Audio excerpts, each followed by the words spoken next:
ओम श्री गणेशाय नमः। मातु चरण सिरुनाई सिया रामा, चले तुरत संकित हृदय रामा। बागुर बिसमि तुराई सिया रामा, मनोभाग भाग मृगु भाग वस रामा। दीन दयाल विरतु संभारी, हरौ नाथ मम संकट भारी। अर्थात माता के चरणों में सिर नवाकर हृदय में डरते हुए कि अब भी कोई विघ्न ना आ जाए, लक्ष्मण जी तुरंत इस तरह चल दिए जैसे सौभाग्यवश कोई हिरण कठिन फंदे को तोड़ाकर भाग निकला हो। गए लखन जह जानी कि नाथो, भे मन मुदित पाए प्रिय साथो। बंदी राम सिय चरण सुहाए, चले संग नृप मंदिर आए।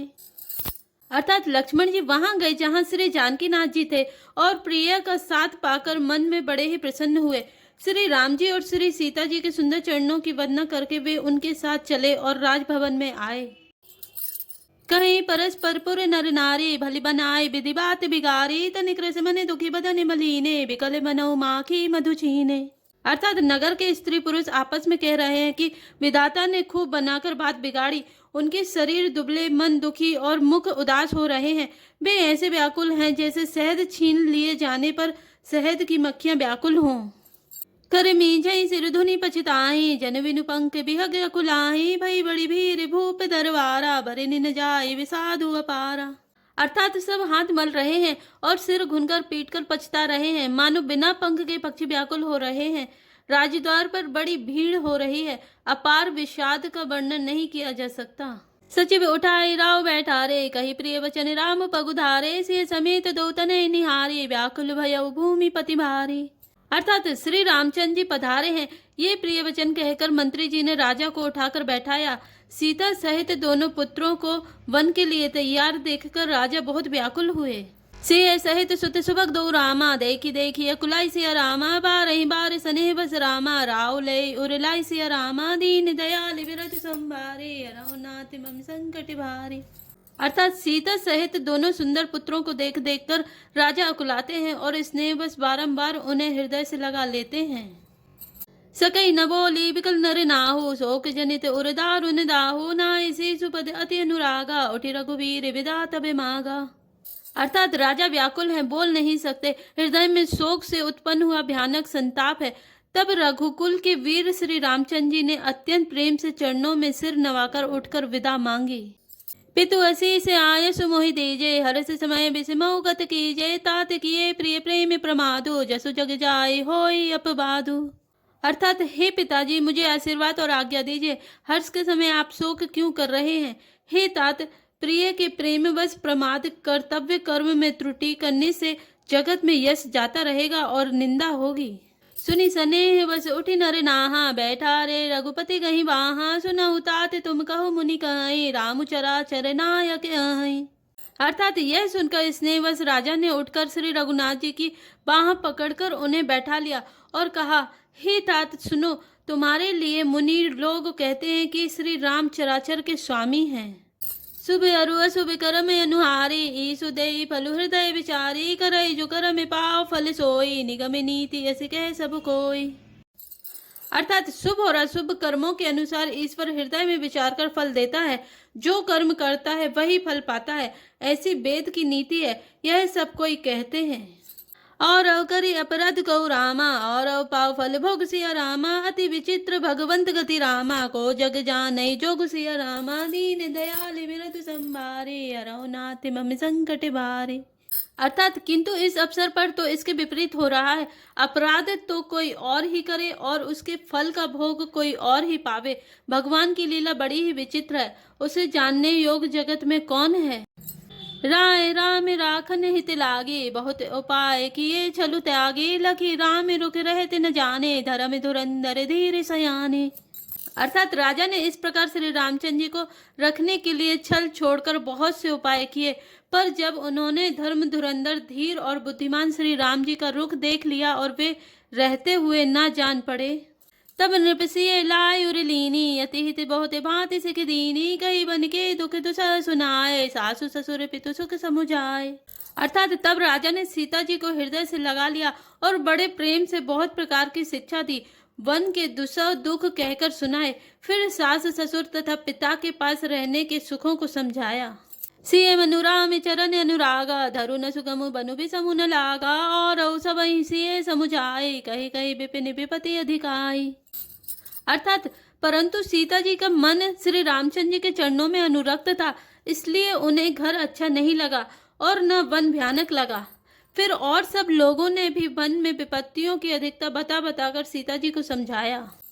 सचिव नारी गुरु नारी सयानी सहित सने कहे मृदुवानी तुम कहो तो ना दीन बनवासु करऊं झुकाए ससुर गुरु सासु।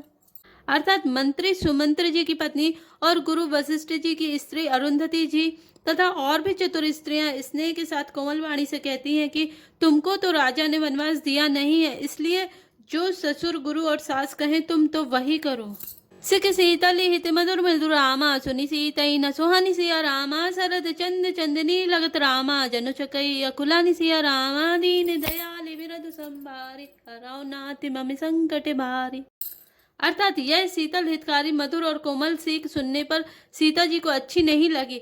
वे इस प्रकार व्याकुल हो गई मानो शरद ऋतु के चंद्रमा की चांदनी लगते ही चकई व्याकुल हो उठी हो। सिए सकुच बस उतर न दे सो सुनी तमकी उठी कह गई मुनि पटिभूषण भाजने आनी आगे धरी मोली मृदुवानी। अर्थात सीता जी संकोच बस उत्तर नहीं देती। इन बातों को सुनकर कैकेयी तमक कर उठी।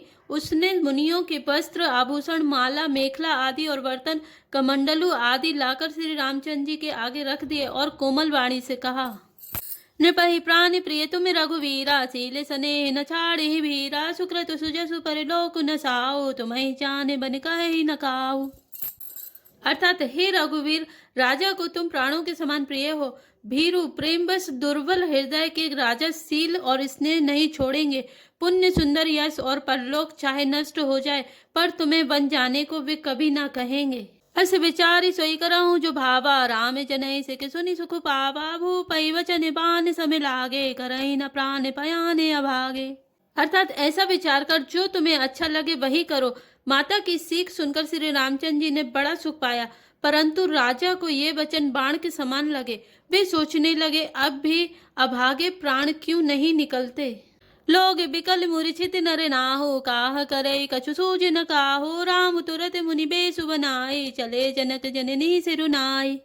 अर्थात राजा मूर्छित हो गए, लोग व्याकुल हैं, किसी को कुछ सूझ नहीं पड़ता कि क्या करें। श्री रामचंद्र जी तुरंत मुनि का वेश बनाकर और माता पिता को सिर नवाकर चल दिए।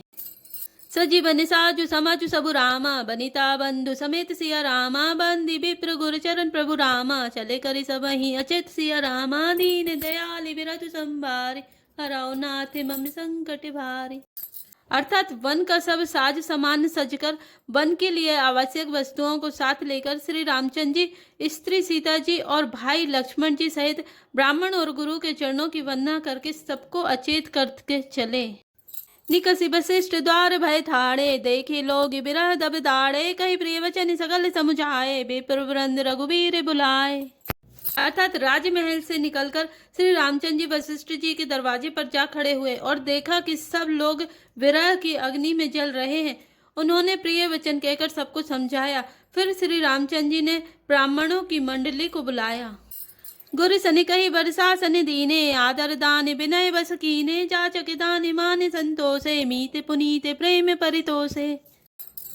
अर्थात गुरु जी से कहकर उन सबको वर्षासन वर्ष भर का भोजन दिए और आदर दान तथा विनय से उन्हें वश में कर लिया। फिर याचकों को दान और मान देकर संतुष्ट किया तथा मित्रों को पवित्र प्रेम से प्रसन्न किया।